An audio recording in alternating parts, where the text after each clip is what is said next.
Hi everyone, and welcome back to another episode of Star Wars lore for LEGO fans.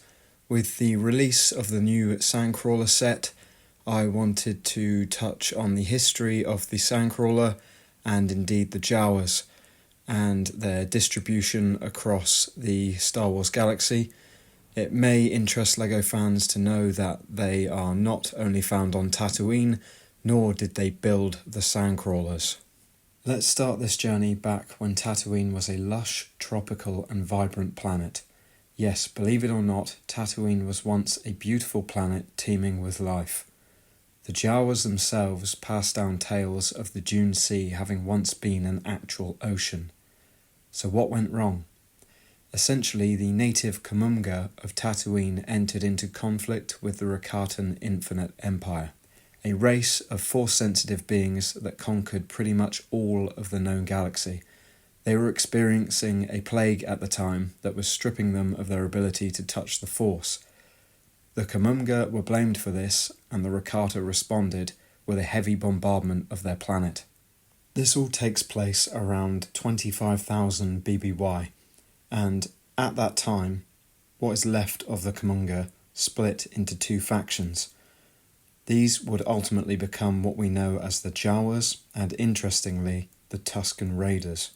Now this is quite important as it leads us into the iconic vehicle that is the Sandcrawler, and why the Jawas literally depend on them for survival. I mentioned at the beginning of the video that the Jawas didn't build the Sandcrawlers, they were brought to the planet.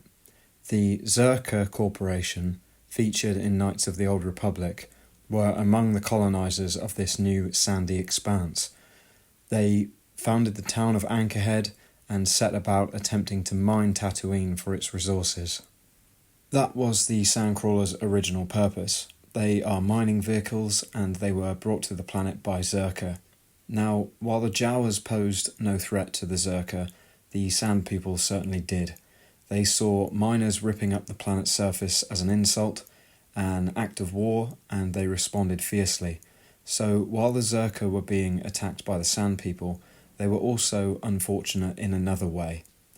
It turned out that Tatooine wasn't even good for mining. The metals were of poor quality and degraded quickly, causing serious issues in terms of a return investment on the planet.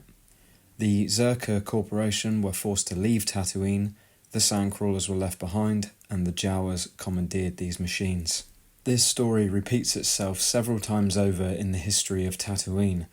The latest rendition of the Sandcrawlers, the ones we see in the films, are just the latest offerings from a mining company thinking that Tatooine was a worthwhile investment, quickly discovering otherwise and moving on. The Sandcrawlers changed the game for the Jawas. Up until then, they had been enslaved by the Sand People and hated for their fascination with off-worlders and their technology.